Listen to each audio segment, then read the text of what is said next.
Hello students. मैं आपका जेके sir फिर से आपका स्वागत करता हूं हमारे brain train NEET JEE learning platform पर। फिजिक्स के लेक्चर स्टार्ट कर दिया आप सबने, मजा आ रहा आप सबको करने में? ठीक है, आज मैंने बच्चों तुम्हारे सामने केवल काला काला रखा है, बिल्कुल ब्लैक। आप जो चलेंगे वो किसके हिसाब से चलेंगे? बिल्कुल ब्लैक बोर्ड पे पढ़ेंगे। आज बताओ अपन ने अभी तक क्या क्या पढ़ लिया। हमने स्टार्ट क्या करा था बच्चों? इलेक्ट्रोस्टैटिक स्टार्ट करा था। क्या स्टार्ट करा था? इलेक्ट्रोस्टैटिक। क्या क्या पढ़ा था? सबसे पहले अपन ने पढ़ा था कि यहाँ पर चार्ज की बात होगी। फिर अपन ने पढ़ा था कि चार्ज कैसे जनरेट होते हैं, है ना। How to generate the charge. इसका मतलब अपन क्या करें, मेथड ऑफ चार्जिंग करी थी अपन ने लास्ट लेक्चर में। मेथड ऑफ चार्जिंग की बात करेंगे। आज अपन क्या करेंगे बच्चों? आज अपन पढ़ेंगे इलेक्ट्रोस्टैटिक के अगले लेक्चर के बारे में। ठीक है, आज अपन क्या पढ़ेंगे बच्चों? Properties of charge. ये भी अपने आप में एक मोस्ट इंपोर्टेंट टॉपिक है बच्चों। अपने आप में क्या है बच्चों? Most important. चेक कर ले अपना बिल्कुल सही चल रहा नहीं चल रहा। वॉइस बिल्कुल सही आ रही है। अपन क्या पढ़ेंगे बच्चों? अपन पढ़ेंगे प्रॉपर्टीज ऑफ चार्ज के बारे में पढ़ेंगे बच्चों। इसके बारे में पढ़ेंगे बच्चों, प्रॉपर्टीज ऑफ चार्ज। चलो स्टार्ट करते हैं। हमें एक बेसिक प्रॉपर्टीज तो बच्चों पहले से पता है, प्रॉपर्टीज है ना। हमें एक बेसिक प्रॉपर्टीज तो पहले से ही मालूम है। तो बेसिक प्रॉपर्टीज पहले से अगर मालूम है तो वो कौन सी प्रॉपर्टीज है? स्टार्ट करें। सबसे पहले आपको दिख रहा है बच्चों, चार्ज पॉजिटिव और नेगेटिव दो टाइप के होते हैं। अब यार इसमें तो कुछ बताने की जरूरत है नहीं। पॉजिटिव चार्ज कैसे जनरेट होता था? मैंने बताया था कि इसमें इलेक्ट्रॉन की डेफिशिएंसी होती है, कमी होती है। ये नेगेटिव चार्ज कब होता है? जब इसमें इलेक्ट्रॉन क्या होता है बच्चों? जुड़ता है। समझ में आ रहा है? इसमें डेफिशिएंसी होती है और इसमें जुड़ता है। पॉजिटिव चार्ज और नेगेटिव चार्ज हमेशा इलेक्ट्रॉन पर डिपेंड करते हैं। दूसरा क्या लिखा बच्चों? Smallest charge of sorry smallest unit of a charge. किसी चार्ज की स्मॉलेस्ट यूनिट क्या हो सकती है बच्चों? यहाँ पर लिख रखा है बच्चों तुम्हारे लिए इलेक्ट्रॉन। इलेक्ट्रॉन पर जो चार्ज होता है वो 1.6 इंटू 10⁻⁻19 अपन ने कूलम पढ़ा था। अब मुझे जो चीज समझानी वो क्या है, इसने क्या बोल रखा है कि smallest unit of a charge जो है वो इलेक्ट्रॉन है। अब इलेक्ट्रॉन मतलब जैसे मान लो कि हम एक सिंपल सी एक छोटी सी बात कर लेते बच्चों, है ना। ये क्या है हमारे लिए? एक एटम है। लेकिन यार एटम भी तो कब बना होगा? जब ये बहुत सारे मोलिक्यूल्स से निकला होगा। ठीक है ना। इससे निकला होगा बच्चों मॉलिक्यूल से। मान लो ये हाइड्रोजन है। ये क्या है बच्चों? ये एक मॉलिक्यूल, हाइड्रोजन मॉलिक्यूल है ना, गैस है। अब इसमें हाइड्रोजन कौन सा यूज कर रखा है बच्चों? एटम। हाइड्रोजन एटम यूज कर रहा है। और एटम के भी क्या पार्ट हो गए? इलेक्ट्रॉन, प्रोटॉन और न्यूट्रॉन, है ना। इलेक्ट्रॉन, प्रोटॉन और न्यूट्रॉन, ये हो गए बच्चों। इस प्रोटॉन पर पॉजिटिव चार्ज लगा रखा है। इसका मतलब इसके तीन पार्ट है। अब इन तीनों को और छोटे छोटे पार्ट में तोड़ना ना समझिए। लेकिन अपन तो बात क्या कर रहे हैं बच्चों? अपन बात कर रहे हैं चार्ज की। किसकी बात कर रहे हैं अपन? चार्ज की। तो चार्ज जो है वो मैंने तुम्हें क्या बताया, डिपेंड करता है इलेक्ट्रॉन पर, चार्ज पर। अगर डेफिशिएंसी हो रही है या फिर मेजरमेंट इंक्रीज हो रहा है तो पॉजिटिव और नेगेटिव चार्ज दोनों आते थे। लेकिन यहाँ पर अपन बात क्या कर रहे हैं कि चार्ज की स्मॉलेस्ट यूनिट क्या है? इलेक्ट्रॉन ही है। इसका मतलब इलेक्ट्रॉन को और फर्दर तोड़ा नहीं जा सकता। इसका मतलब ये अनब्रेकेबल है। क्या है बच्चों? ये अनब्रेकेबल। इसको और तोड़ा नहीं जा सकता। इसे और छोटे भाग में पार्ट नहीं कर सकते। इसलिए इसकी यूनिट क्या रहेगी बच्चों? वही रहेगी। क्या रहेगी बच्चों? 1.6 इंटू 10⁻⁻19 गुलाम। और इलेक्ट्रॉन से और छोटी चीज कुछ भी मौजूद नहीं है। लेकिन बच्चों मैं तुम्हें एक चीज बता दूं बच्चों कि इलेक्ट्रॉन के अलावा साइंटिस्ट क्या है, इतना आगे बढ़ चुके हैं कि मैं यहाँ पे लिख देता हूँ। कहाँ लिखूं? इधर ही चलते हैं ना। अब दिख रहा है तुम्हें? ठीक है, इस पर आ जाओ बच्चों। देखो मैं बताऊं बच्चों, तुम ऐसा है कि साइंटिस्ट जितने भी है वो सूगलों ने क्या कर रखा है, खतरनाक चीज निकाल दी कि इलेक्ट्रॉन से भी और स्मॉलेस्ट चीजें मौजूद है। जैसे इलेक्ट्रॉन का वन थर्ड पार्ट या इलेक्ट्रॉन का टू थर्ड पार्ट। अब इन सब चीजों को पता है क्या बोलते हैं? इनको बोलते हैं क्वार्ट्ज। क्या बोलते हैं बच्चों? क्वार्ट्ज। अब ये क्वार्ट्ज जो है वो इलेक्ट्रॉन से भी छोटा है। या तो ये वन थर्ड होता है या टू थर्ड होता है या कुछ भी हो सकता है। इसका मतलब इलेक्ट्रॉन से भी छोटी एक क्वांटिटी को खोजा जा चुका है। इसका मतलब चार्ज की सबसे स्मॉलेस्ट यूनिट अब इलेक्ट्रॉन नहीं रही। चार्ज की अब स्मॉलेस्ट यूनिट क्या रही बच्चों हमारे लिए? चार्ज की अब जो स्मॉलेस्ट यूनिट रही है वो हो गई है हमारे लिए क्वार्ज हो चुकी है। क्या हो चुकी है बच्चों? क्वार्ज। स्पेलिंग सही से लिखूं मैं? ये लिखा हो बच्चों, इसको बोलेंगे CQUARTZ, क्वार्ट्ज। इसको केमिस्ट्री में क्वार्क भी बोला जाता है, लेकिन अपन इसको क्वार्ट्ज से नाम से जानेंगे। ये इलेक्ट्रॉन का वन थर्ड पार्ट हो सकता है या टू थर्ड पार्ट हो सकता है। याद रखोगे बच्चों। अब बात आती है कि सर फिर इनको बोल क्यों नहीं रहा, किताब में तो अभी भी क्या लिखा हुआ है कि सबसे स्मॉलेस्ट यूनिट जो चार्ज की है ना वो है केवल इलेक्ट्रॉन। तो हाँ बच्चों, अभी तक जितनी भी थ्योरी है वो इलेक्ट्रॉन पर डिपेंड कर रखी है। तो पूरी 12th के अंदर अपन जो भी पढ़ेंगे वो सब इलेक्ट्रॉन इलेक्ट्रॉन पर पढ़ेंगे, इसलिए क्वार्क को यूज या क्वार्ट्ज को यूज नहीं करेंगे। नहीं तो फिजिक्स के सारे मेथड, सारे न्यूमेरिकल सबको चेंज करना पड़ेगा, इसलिए इलेक्ट्रॉन को ही सबसे स्मॉलेस्ट चार्ज माना गया है। समझ में आ गया बच्चों। नंबर 3 प्रॉपर्टीज क्या कहती है बच्चों, quantization of charge. Quantization of charge को मैं समझाने के लिए एक छोटी सी चीज बताता हूँ बच्चों ना। जैसे क्या है कि चार्ज जो है, अगर मैं ऐसा कुछ करूँ, कुछ मिटाना पड़ेगा बच्चों, मैं एक काम करता हूँ इसको मिटाऊं। हम्म।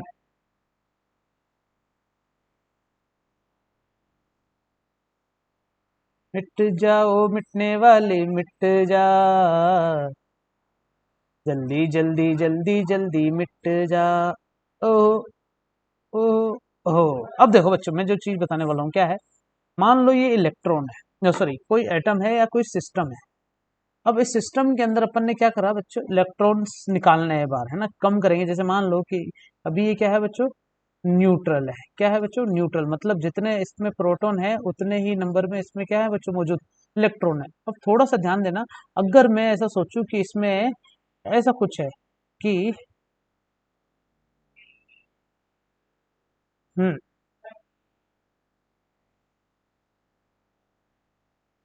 न्यूट्रल इसका मतलब चार तो इसके अंदर क्या है बच्चों, प्रोटॉन है, और चार इसके अंदर क्या है बच्चों, इलेक्ट्रॉन है। दिख रहा तुम्हें, ये चार प्रोटॉन और चार इलेक्ट्रॉन में से अगर मैं कुछ इलेक्ट्रॉन बाहर निकाल देता हूँ, मैंने कितने इलेक्ट्रॉन बाहर निकाल दिए बच्चों, दो इलेक्ट्रॉन बाहर निकाल दिए मान लो। तो अब अंदर क्या बचेगा थोड़ी देर बाद, तुमने नोटिस करा होगा बच्चों कि यहाँ पर पॉजिटिव पॉजिटिव पॉजिटिव तो वही है, बस चेंज क्या हो गया बच्चों, चेंज हो गया कि इलेक्ट्रॉन इलेक्ट्रॉन दो बाहर निकल चुके हैं, यहाँ वाला और यहाँ वाले इलेक्ट्रॉन क्या हो चुके हैं बच्चों, बाहर निकल चुके हैं। इसका मतलब क्या हुआ कि इलेक्ट्रॉन कितने निकाले अपन ने, दो बाहर निकाले। अगर मैं थोड़ा सा लाड में आ जाऊं, क्या आ जाऊं बच्चों, थोड़ा सा लाड में, बेटा उसको मैं लाड में इन द सेंस कि मेरी इच्छा हो रही है कि मैं इलेक्ट्रॉन को इस तरीके से बाहर नहीं निकालूं। मैं कैसे बाहर निकालना चाह रहा हूँ, ये मैंने बनाया सिस्टम।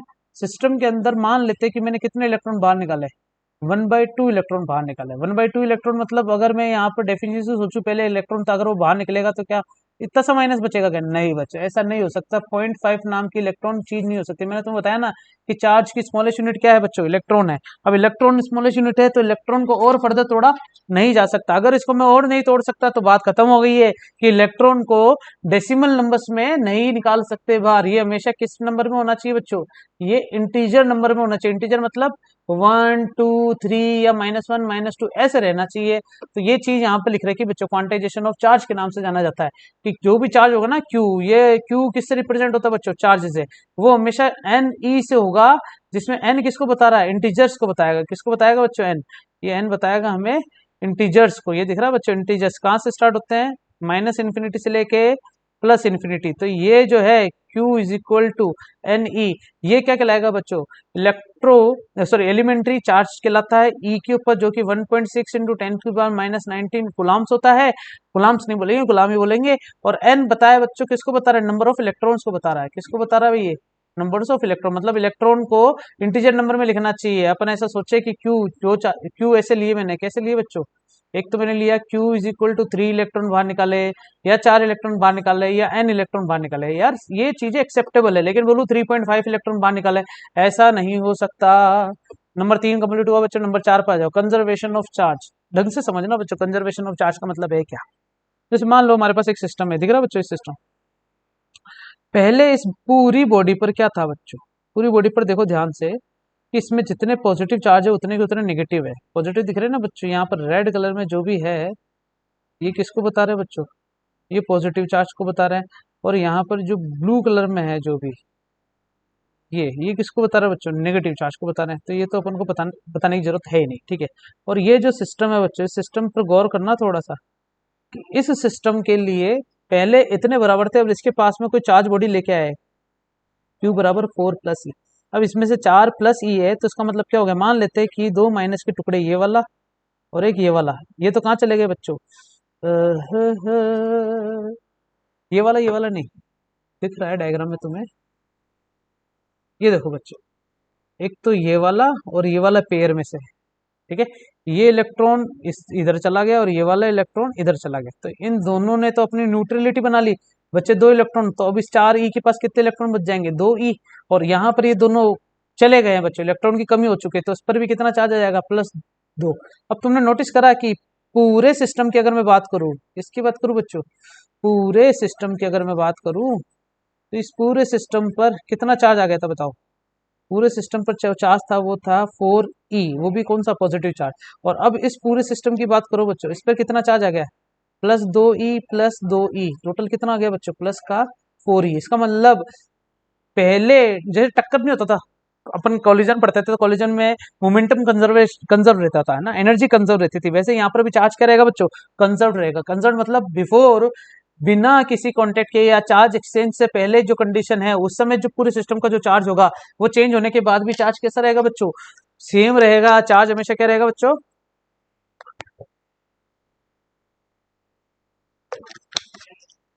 कंजर्व रहेगा।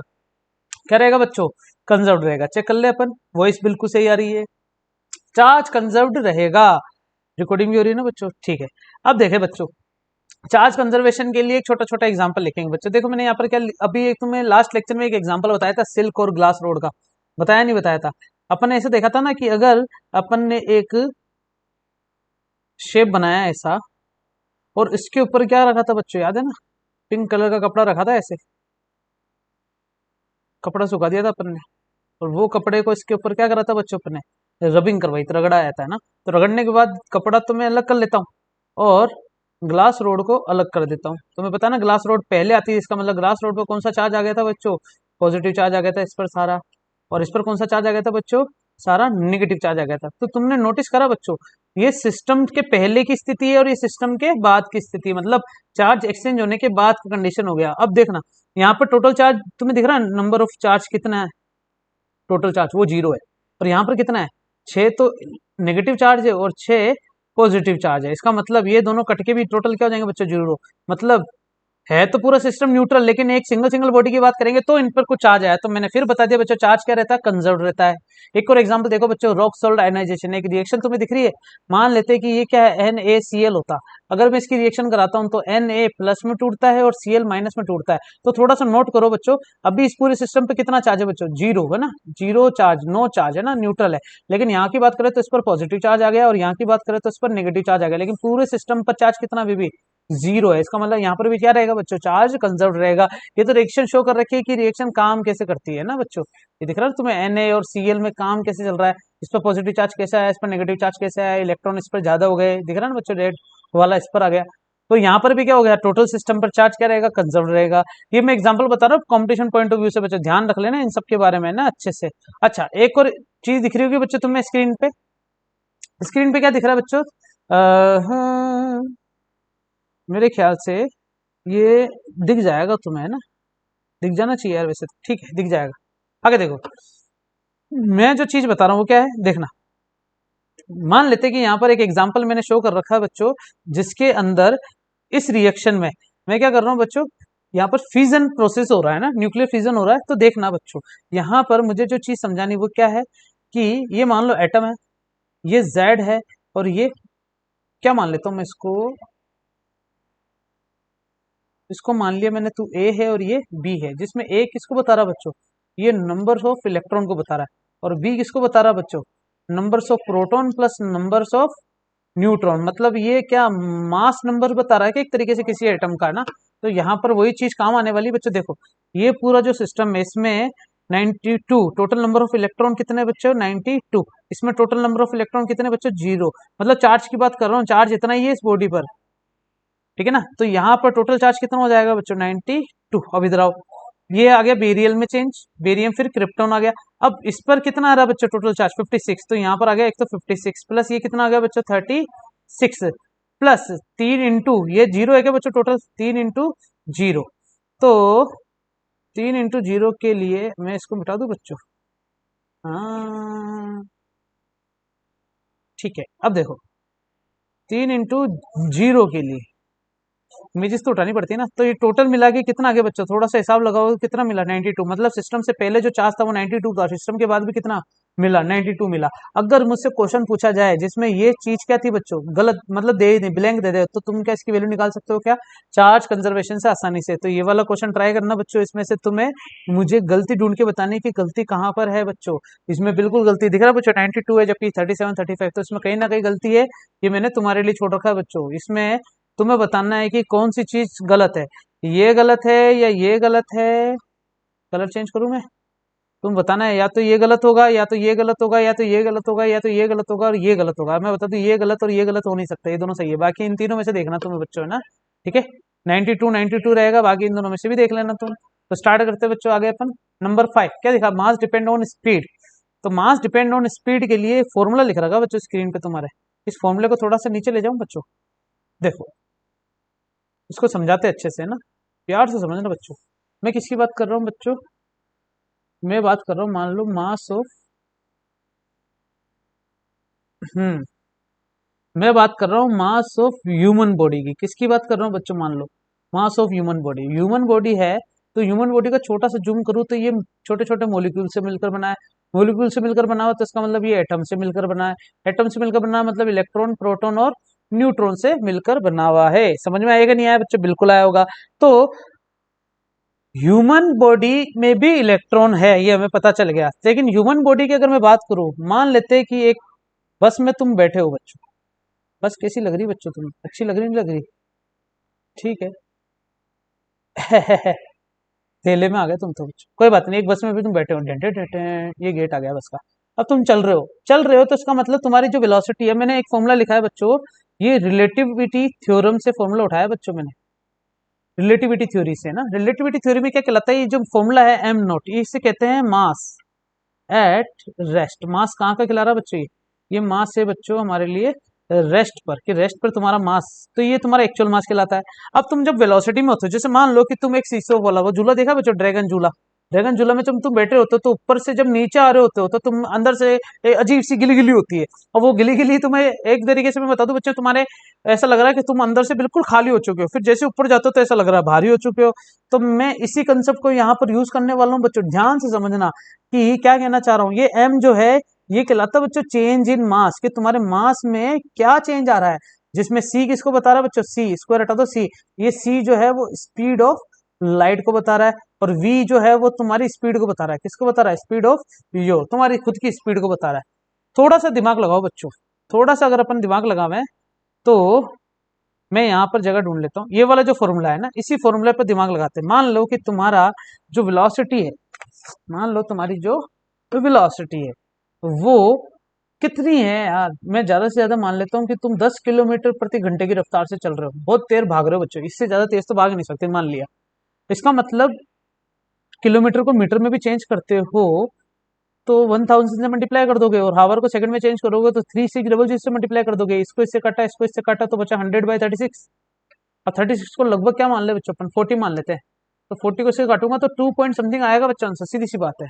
36 से 108 होता है तो 36 से 108 होता है तो 2 पॉइंट समथिंग आएगा आंसर, है ना। ठीक समझ में आ गई चीज। अब 2 पॉइंट समथिंग आंसर है तो उसका मतलब तुम्हारी वेलोसिटी आई है 2 पॉइंट समथिंग इंटू मीटर पर सेकंड, है ना। जबकि स्पीड ऑफ लाइट की वैल्यू कितनी मिलती है, 3 × 10⁻⁸ मीटर पर सेकंड। बताओ कौन ज्यादा है कौन कम है, सोचने वाली बात ही नहीं है। ये ज्यादा है, स्पीड ऑफ लाइट अभी भी ज्यादा है। इसका मतलब तुम्हारी जो वेलोसिटी है वो स्पीड ऑफ लाइट से क्या है बच्चों, बहुत छोटी है। अगर ये बहुत छोटी है तो ऊपर वाली चीज जो है वो बहुत छोटी है, अगर ये बहुत छोटी है तो ये बहुत ज्यादा है, अगर ये बहुत ज्यादा है तो ये इसको डिवाइड करके अभी क्या कर देगा बच्चों, फिर से क्या बना देगा, पूरी छोटी बना देगा। अब छोटी बना देगा तो सोचो जरा बच्चों कि वन में से जो क्वांटिटी माइनस हो रही है वो बिल्कुल ही कम क्वांटिटी माइनस हो रही है क्या। ऊपर तो अभी भी क्या है बच्चों, एम नोट मौजूद है, ऊपर कौन मौजूद है, अभी भी एम नोट मौजूद है ना। और ये इसका क्या चल रहा है बच्चों, अरे ये रूट इसका नहीं है पूरे का, नीचे लगा रखा बच्चों। और ये यहाँ पर क्या है बच्चों हमारे पास, ये है एम, ठीक है ना बच्चों। अब थोड़ा सा दिमाग लगाओ, जब वन में से बहुत छोटी यूनिट माइनस हो रही है तो अभी भी क्या है बच्चों, लगभग एक तरीके से अपन ऐसा बोल सकते हैं कि ये जो है वो वन में से बहुत छोटी चीज माइनस हो रही है।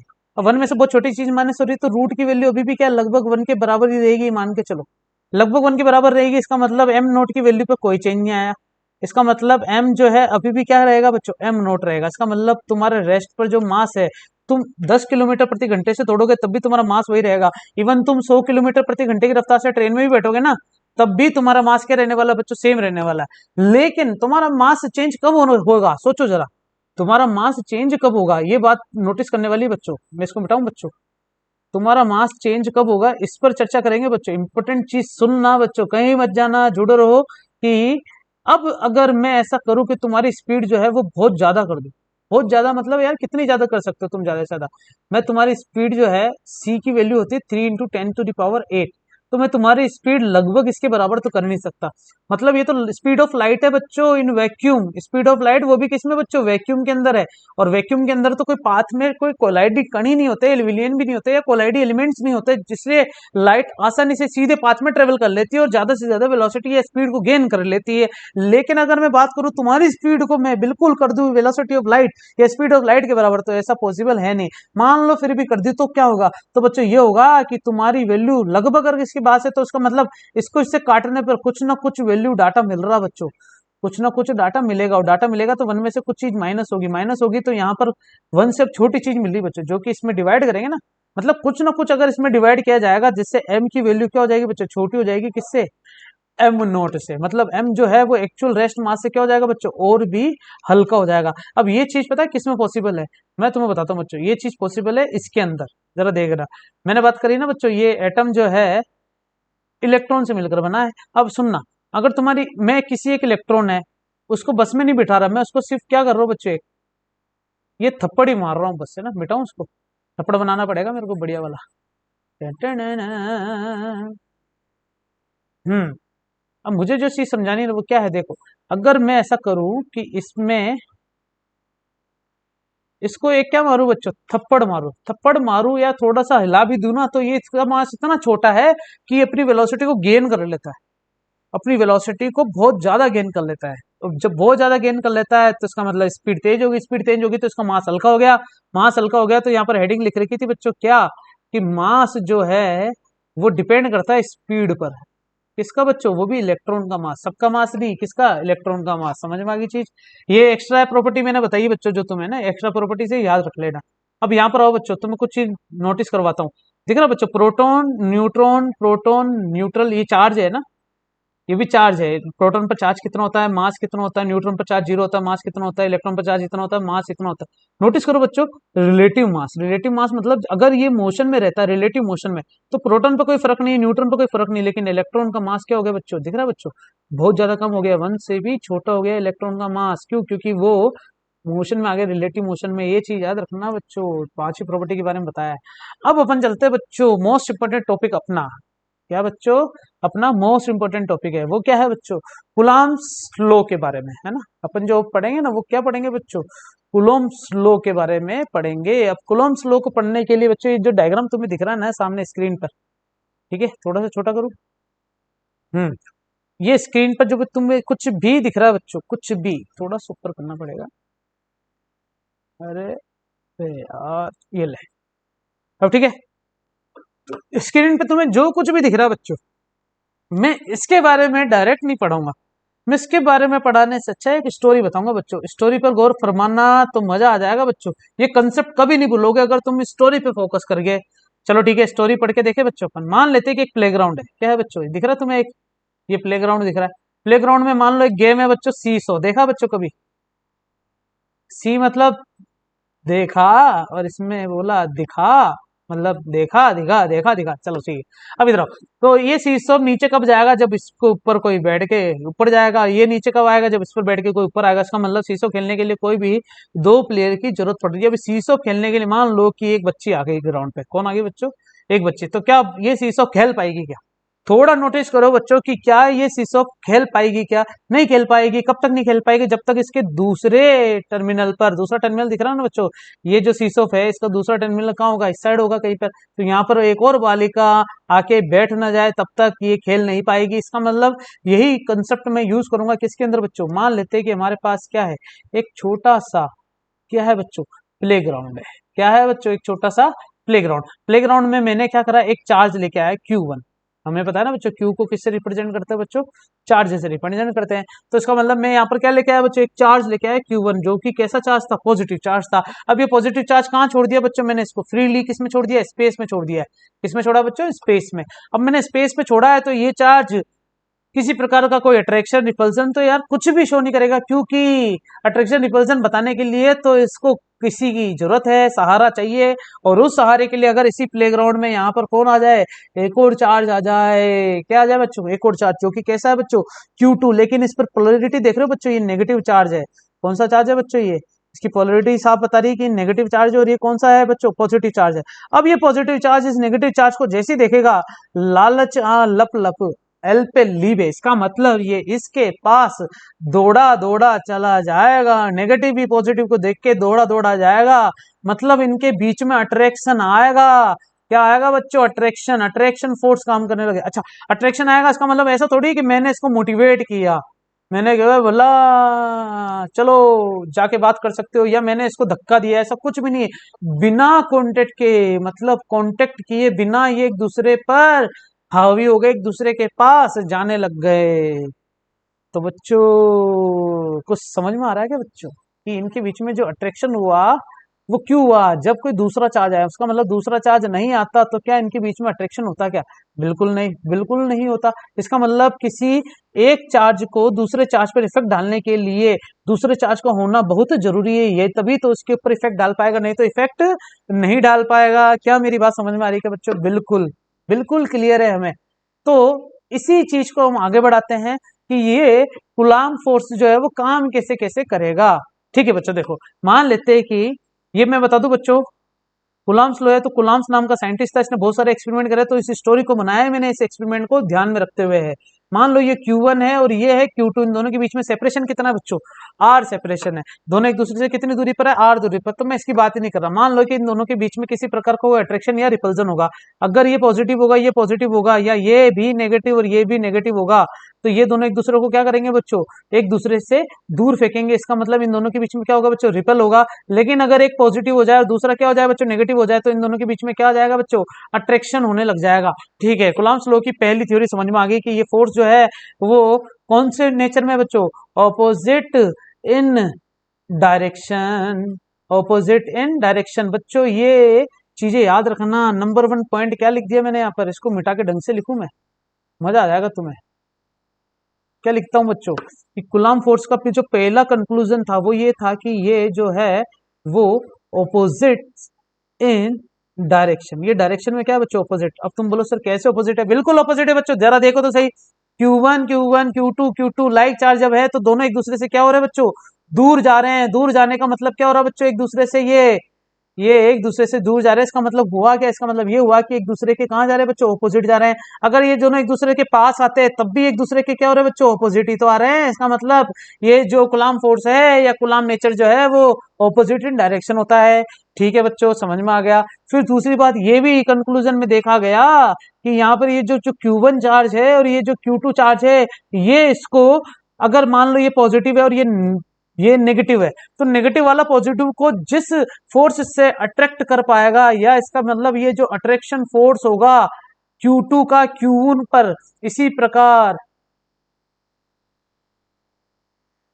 Q2 पर Q1 का जो अट्रैक्शन फोर्स होगा, ये दोनों फोर्स जो है वो इक्वल इन मैग्नीट्यूड होंगे। इसका मतलब ऐसा नहीं है कि ये नाराज है तो बोला नहीं मैं तो आज नहीं आऊंगा, या ये नाराज है तो बोले नहीं 10 कदम तू चल, 2 कदम ही चलूंगा मैं, नहीं। अगर 12 कदम है तो 6 कदम इसको चलने पड़ेंगे, 6 कदम इसको चलने पड़ेंगे। दोनों के बीच में जो अट्रैक्शन फोर्स है ना वो इक्वल इन मैग्नीट्यूड होगा बच्चों, याद रख लेना, इक्वल इन मैग्नीट्यूड। ये बहुत खतरनाक चीज है बच्चों, equal in magnitude most important चीज है बच्चों, इक्वल इन मैग्नीट्यूड। मैग्नीट्यूड का इक्वल होना बहुत जरूरी है, अगर मैग्नीट्यूड इक्वल नहीं है तो भैया भूल जाना कि कुछ भी तुम्हें समझ में आएगा। अच्छा, पहली चीज क्या बात कर ली बच्चों, ऑपोजिट इन डायरेक्शन। पहली चीज तो अपन ने पढ़ ली कि ऑपोजिट इन डायरेक्शन, डायरेक्शन में तो क्या है बच्चों, ये ऑपोजिट है। दूसरी चीज क्या पढ़ ली बच्चों अपन ने, दूसरी चीज ये पढ़ ली है कि इक्वल इन मैग्नीट्यूड होगा। इक्वल इन मैग्नीट्यूड मतलब इन दोनों के बीच में जो फोर्स लग रहा है, एक्सपेरिमेंट से पता चला कि दोनों एक दूसरे को इक्वल जा रहे हैं, मान लो इक्वल जा रहे हैं। अब मान लो बच्चों कि ये Q1 है, ये क्या है बच्चों, Q2 है। इन दोनों के बीच में जो फोर्स लग रहा है, तो मैं मान लेता हूं कि F1 पर 2 द्वारा फोर्स तो ये लग रहा है, और F2 पर 1 द्वारा फोर्स लग रहा है ये। इसको कैसे पढ़ेंगे बच्चों, नोटिस कर लेना बच्चों अच्छे से। मैं यहाँ पर चीज इस तरीके से लिख देता हूं कि F12 का मतलब क्या है, फोर्स एट 1 कूलम्ब चार्ज या 1 charge due to charge second. Charge second के वजह से जो 1 पर जो फोर्स लग रहा है उसको बोलेंगे F12, और 2 1 इसका क्या हो जाएगा बच्चों, इसको लिख देता हूं मैं वाइस वर्सा। याद रखोगे बच्चों, उल्टा माना जाएगा, ठीक है। तो इस दोनों कंक्लूजन से मैं जो चीज लिखने वाला हूं वो ये लिखूंगा कि F12, कलर तरीके से तरीका चेंज कर देता हूँ कलर का बच्चों। बताओ कौन सा कलर लूं, पिंकी, नहीं नहीं, ये रहा, ठीक है। मैं बता दूं बच्चों इन दोनों के कंक्लूजन से क्या निकला कि फोर्स जो है वो ऑपोजिट इन नेचर, इसका मतलब ये, और मैग्नीट्यूड इन दोनों का क्या होगा बच्चों, सेम होगा। तो मैं इसको इस तरीके से लगा दूं क्या बच्चों, कोई बड़ी बात तो नहीं है, बिल्कुल सही है। तो ये कंक्लूजन याद रखना, नोट डाल के लिख लेना बच्चों। नंबर 1 और नंबर 2 दोनों समझ में आ गया अपन को बच्चों, है ना। तो नंबर 1 मतलब हो गया opposite in nature, opposite in nature, और नंबर 2 क्या हो गया बच्चों, इक्वल इन मैग्नीट्यूड, है ना। तो इन दोनों से जो फॉर्मूला मिला है वो F12 बराबर माइनस का F21, और F12 का जो मैग्नीट्यूड होगा वो F21 के बराबर होगा। इक्वेशन नंबर 1, इक्वेशन नंबर 2, बस इसको थोड़ा सा ध्यान रख लेना बच्चों। अब मैं जो चीज बताने वाला हूं, अब मैं जो चीज बताने वाला हूं वो क्या है, सोचना बच्चों जरा। एक M मास की बॉडी है, मिटा देता हूं, छोटा छोटा बताऊंगा कि एक M1 है, U1 वेलोसिटी से चल रहा है, M2 है, U2 वेलोसिटी से चल रहा है। थोड़ा सा थिकनेस कम कर दूं, ठीक है। और ये दोनों थोड़ी देर बाद एक दूसरे पर क्या कर रहे हैं बच्चों, M1 और M2 एक दूसरे पर कोलाइड हो गए बच्चों। क्या हो गए, एक दूसरे के साथ कोलाइड हो गए। थोड़ी देर बाद दोनों में वेलोसिटी में चेंज आया, ये V1 वेलोसिटी से आगे बढ़ा, और M2 क्या बच्चों, V2 वेलोसिटी से आगे बढ़ा। लेकिन मैं इस पर चर्चा करूं थोड़ा सा, इस पर ये हुआ बच्चों कि ये ऐसा हुआ कि M1 ने M2 पर फोर्स लगाया, जैसे बोलेंगे F21, और M2 ने M1 पर फोर्स लगाया, जैसे बोलेंगे F12। इसका मतलब ये F12 जो है माइनस F21 के बराबर आया था, याद है बच्चों 11th क्लास में। और F12 जो है F21 के बराबर आया था। तो इससे अपन बोलते थे equal in magnitude plus opposite in direction. तो इस पेयर को बोलते थे एक्शन रिएक्शन पेयर। सोचो बच्चों, इसे बोलेंगे बच्चों एक्शन रिएक्शन पेयर। अच्छा, एक्शन रिएक्शन पेयर के हिसाब से थोड़ा सा नोटिस करें अगर अपन, तो क्या बच्चों ये वाला जो फोर्स है ये भी हमारे लिए वही बन चुका है क्या। सोचो बच्चों सोचो, ये वाला जो फोर्स है ये भी हमारे लिए वही फोर्स बन चुका है क्या, जिसे अपन क्या बोल दिया बच्चों, एक्शन एंड रिएक्शन, है ना।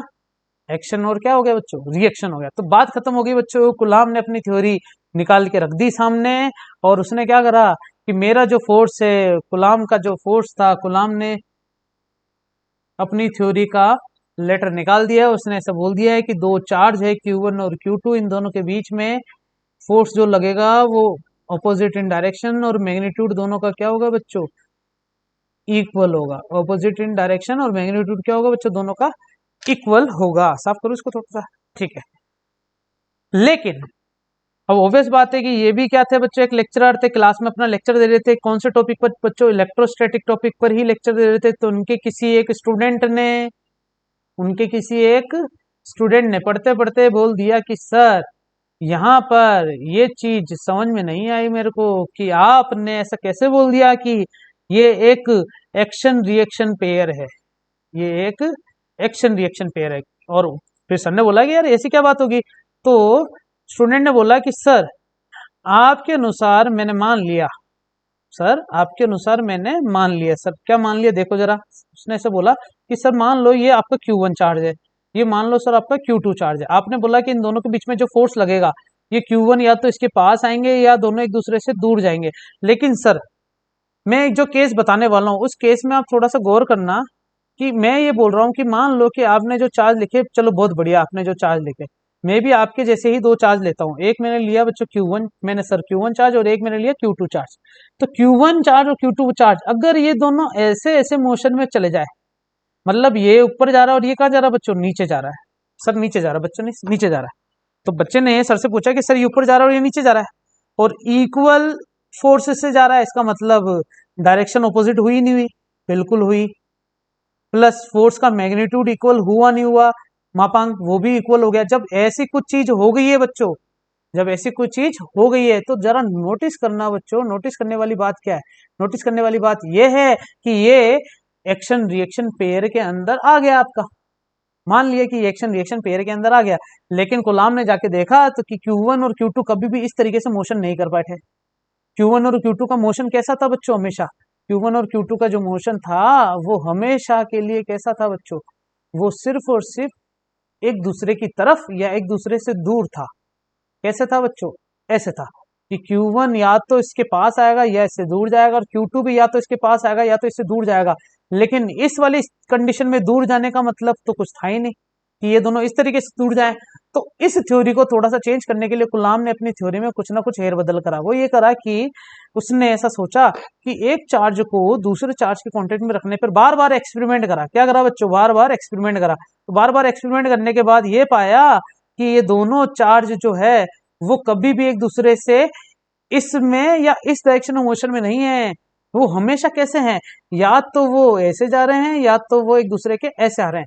तो उसने कंक्लूजन ये निकाला कि ये जो जो चार्ज है ये अपने, मान लो ये चार्ज है तो इसका कोई ना कोई सेंटर होगा, मान लो ये भी कोई चार्ज है तो इसका भी कोई ना कोई सेंटर होगा। तो ये चार्ज और इस चार्ज को मिलाने वाला जो सेंटर होगा इसे अपन बोलते हैं along the line joining the center of two charge। क्या बोल दिया इसको मैंने? along the line joining center of two charge। इसको सही से लिखूं, line joining the center, इसका मतलब दो आवेशों के केंद्र को जोड़ने वाली क्रिया रेखा के अनुदिश। मतलब ये जो भी चार्ज है ना Q1 और Q2, ये हमेशा अपने सेंटर को मिलाने वाली लाइन के, हमेशा सेंटर को मिलाने वाली लाइन के अलोंग ही मोशन में रहेंगे। ये कभी भी इन दोनों के सेंटर को मिलाने वाली जो लाइन होगी इसके पास ही जाएंगे, दूर जाएंगे, लेकिन ये कभी भी इस तरीके से या इस तरीके से मोशन नहीं करेंगे। तो गुलाम ने अपनी थ्योरी में जो चेंज करा था उसमें सबसे पहली चीज तो क्या लिखी थी बच्चों? पहली चीज लिखी थी कि opposite in nature, opposite in nature. दूसरी चीज क्या लिखी थी बच्चों? इक्वल इन मैग्नीट्यूड, मैग्नीट्यूड में क्या है बच्चों? इक्वल। तो तीसरी चीज क्या लिख दी बच्चों? Along the line joining the centre, मतलब क्रिया रेखा के अनुदिश, इसे बोलते हैं along the action of, along the action of नहीं, along the line of action, along the line of action. और कौन से लाइन ऑफ एक्शन में बच्चों? सेंटर वाले, है ना? कौन से वाले बच्चों? सेंटर वाले। तो इन तीनों चीजों को एक साथ जोड़ते हैं तो बच्चों इससे एक कंक्लूजन सामने आता है। वो कौन सा? तुम्हें शायद याद आ रहा होगा बच्चों, थोड़ा सा तुम्हें याद आ रहा होगा। मैं तुम्हें याद दिला दूं कि क्या याद आना चाहिए तुम्हें, ना? थोड़ा सा मैं इसको थोड़ा सही कर, याद ये आ रहा है कि मान लो कि ये है हमारे पास M1 मास, ये है हमारे पास M2 मास। M1 और M2 के बीच की r डिस्टेंस है, तो इसमें F जो है डायरेक्टली प्रोपोर्शनल होगा M1 M2 के, और F जो है वो इनवर्सली प्रोपोर्शनल होगा दोनों के बीच की डिस्टेंस के, जिसे अपन क्या बोलते हैं बच्चों? ग्रेविटेशनल लॉ बोलते हैं। क्या बोलते हैं बच्चों? Gravitational law. क्यों? क्योंकि इसमें वो सारी चीजें आ गई। सबसे पहले क्या है? ऑपोजिट इन डायरेक्शन, ये हमेशा एक दूसरे की तरफ आ रहे हैं। दूसरा क्या है? इक्वल इन मैग्नीट्यूड, हमेशा एक दूसरे के लिए इक्वली आ रहे हैं। तीसरा क्या है? इनके लाइन ऑफ एक्शन के हिसाब से आ रहे हैं। लाइन ऑफ एक्शन मतलब इनके सेंटर से मिलने वाली लाइन, ये जो सेंटर है, ये जो सेंटर है ना, हमेशा ऐसे आ रहे हैं एक दूसरे के। ये ग्रेविटेशन में अपन ने सीखा। तो कुलाम ने क्या करा गया बच्चों? कुलाम ने थोड़ा सा दिमाग लगाया और कुलाम की बड़ी सी सिंपल सी चीज, कुलाम लो तब लो कहलाया जब कुलाम ने अपने लो को किससे कंपेयर कर लिया बच्चों? ग्रेविटेशनल लो से। ग्रेविटेशनल लो की खास बात क्या थी कि ये जो फोर्स था ये कौन सा था बच्चों? ये जो फोर्स था इस फोर्स को बोलते थे सेंट्रल फोर्स। कौन सा फोर्स बोलते थे बच्चों? Central force. क्योंकि इसमें जो मास M1 है और जो मास M2, ये दोनों एक दूसरे के सेंटर की ओर जा रहे हैं, अलोंग दी सेंटर, है ना? तो इसलिए कूलाम ने अपनी थ्योरी में क्या चेंज करा बच्चों, कुछ नहीं, बड़ी सिंपल सी चीज करी कि कोई भी चार्ज अगर होगा Q1 और अगर कोई चार्ज Q2 होगा तो इन दोनों के बीच का जो सेपरेशन है वो R है, तो इसमें लगने वाला जो फोर्स होगा वो इन दोनों चार्ज के मल्टीप्लाई के तो इक्वल होगा और इन दोनों के बीच की डिस्टेंस के स्क्वायर के इनवर्सली प्रोपोर्शनल होगा। ये कूलाम का नियम जो है लोल क्या होता है, लॉर्ड्स ऑफ लॉ। ये कूलाम के जो दो नियम है, ये दोनों नियम किताब में डायरेक्ट मिलते हैं बच्चों। ये स्टोरी कहीं नहीं मिलेगी, लेकिन ये स्टोरी सच है, इसको याद रखना बच्चों अच्छे से, ताकि तुम्हें हमेशा ये चीज पता रहेगी कूलाम फोर्स आखिर में आया कैसे। फिर यहाँ प्रोपोर्शनलिटी सिंबल आएगा बच्चों, Qa Q1 Q2 upon R square, और इसे ही बच्चों कौन सा फोर्स बोल दिया गया बच्चों, सेंट्रल फोर्स। कूलाम फोर्स भी कौन सा फोर्स है बच्चों, सेंट्रल फोर्स, और सेंट्रल फोर्स ही बच्चों कंजर्वेटिव फोर्स कहलाता है बच्चों। कौन सा फोर्स बच्चों, कंजर्वेटिव फोर्स। अब यहाँ पर एक वर्ड आता है बच्चों कंजर्वेटिव फोर्स, मैं पहले इस पर चर्चा कर लूं। वर्ड क्या रहा बच्चों, हमसे लिखूं धीरे धीरे, राइटिंग सही लगेंगे तो बच्चों ना। ठीक है, मैंने क्या लिखा बच्चों,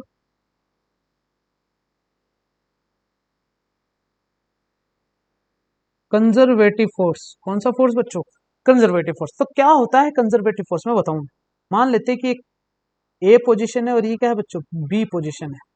अगर यहां से कोई बॉडी पर फोर्स लगाते हैं तो वो सीधा चली जाती है, ना तो वो इस पाथ से जा रही है ना तो वो इस पाथ से जा रही है। वो कौन से पाथ को कवर कर रही है बच्चों, ये ए ओ बी पाथ से अगर चली जाए तो ये फोर्स जो होता है कंजर्वेटिव फोर्स होता है, मतलब does not depends on path, does not depends on path, जो कि पाथ पे डिपेंड नहीं करता है। आ रही बस में, जो कि पाथ पे डिपेंड नहीं करता। लेकिन हुआ क्या, मान ले कि हमारे पास क्या है बच्चों, ये ईंट है ना। अगर मैं इस ईंट को क्या कर रखा हूं बच्चों, इस ईंट को मैंने जो है वो मेरे हाथों से मैंने इसको पकड़ रखी है। ये मेरा हाथ ही है बच्चों, ध्यान से देख लो, हाँ ये मेरे हाथों से पकड़ रखी है। अब मैं इसको जब नीचे फ्री फॉल करूंगा, ईंट को क्या कर रहा हूँ बच्चों, नीचे फ्री फॉल कर रहा हूँ, तो ईंट थोड़ी देर बाद नीचे आएगी। तो ऐसा थोड़ी कि घूम के आ रही है, ऐसे आ रही है, ऐसे आ रही है। ईंट कैसे आएगी बच्चों, बिल्कुल सीधी, mg द्वारा। तो ये जो ये फोर्स जो है ग्रेविटेशन, कौन सा फोर्स है, कंजर्वेटिव फोर्स है ना। तो बस कंजर्वेटिव फोर्स याद रखना। यहाँ पर भी क्या है, ये चार्ज और ये चार्ज दोनों को अगर मैं पकड़ के रखता हूँ अपने हाथों से, और यहाँ पर भी इसको पकड़ के रखता हूँ, दोनों को छोड़ता हूँ, तो दोनों झट से एक दूसरे की तरफ सीधे जाएंगे, ऐसे घूम घूम के नहीं जाएंगे बच्चों, ऐसे। ठीक है ना बच्चों, ये कैसे जाएंगे बच्चों, झट से चले जाएंगे। झट से चले जाएंगे इसका मतलब ये पाथ पर डिपेंड नहीं है, पाथ पर डिपेंड नहीं कर रहे हैं।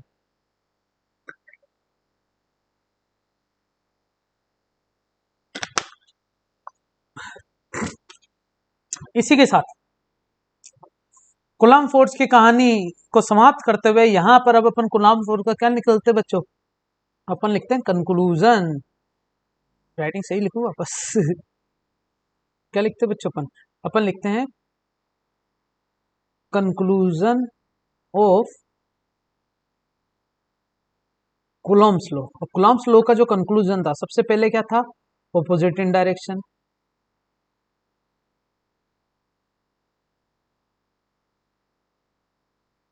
दूसरा क्या था बच्चों, सेम इन मैग्नीट्यूड।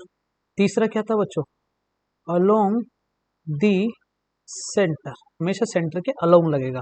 तो इन कंक्लूजन के बाद फिर लॉ को एक नया रूप दे दिया गया बच्चों। तो इसका लॉ का पहले कहते हैं कि डायरेक्टली प्रोपोर्शनल टू, बच्चों लाइन नहीं लिखू चलेगा ना, तुम तो ये चीज लिख सकते हो आराम से, कि जो भी फोर्स लगेगा वो डायरेक्टली प्रोपोर्शनल होगा इन दोनों के प्रोडक्ट के, किन दोनों के, मैग्नीट्यूड ऑफ चार्ज के, है ना। और दूसरा चीज है कि इन दोनों के बीच की सेपरेशन के स्क्वायर के इनवर्सली प्रोपोर्शनल होगा। अब इन दोनों को कंबाइंड रूप से लिखता हूं तो F is directly proportional to Q1 and Q2 upon R square, जिसमें प्रोपोर्शनलिटी सिंबल हटता है तो हमारे पास एक कांस्टेंट आता है बच्चों, कौन सा, के ई Q1 Q2 upon R square, जिसमें के ई को जब के भी लिख सकते हैं, जिसे अपन क्या बोलते हैं बच्चों, इसे इलेक्ट्रोस्टैटिक कांस्टेंट भी बोल सकते हैं बच्चों। के ई को कभी कभी के बोलते हैं, जिसमें एफ बराबर क्या मिला बच्चों, के Q1 Q2 upon are square, के Q1 Q2 upon are square. सही से लिखूंगा फॉर्मूला, स्पीड में चला जाता है बच्चों, थोड़ा थोड़ा जल्दी जल्दी, है ना। ठीक है, लिखूं मैं, एफ इज इक्वल टू आएगा के Q1 Q2 अपॉन में आर स्क्वायर। जिसमें के जो है कांस्टेंट है, जिसकी वैल्यू होती है 1.4 1/4 पाई एप्सिलॉन नॉट, और के की वैल्यू जो होती है वो 9 इंटू 10⁹ न्यूटन मीटर स्क्वायर पर कूलम स्क्वायर। अब अपन एक एक करके सबके बारे में पढ़ सकते हैं बच्चों। मैं यहाँ पर लिखाता हूँ।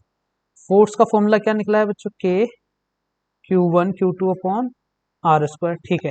जिसमें के की वैल्यू क्या मिली है, 1/4 पाई एप्सिलॉन नॉट की वैल्यू है 9 इंटू 10⁹ न्यूटन मीटर स्क्वायर पर कूलम स्क्वायर। अब मेरे को बात करता हूँ बच्चों किसकी, चार्ज की। तो चार्ज की जो यूनिट है वो है बच्चों COULMBS कूलम, है ना, या इसको क्या लिखेंगे बच्चों, कूलम।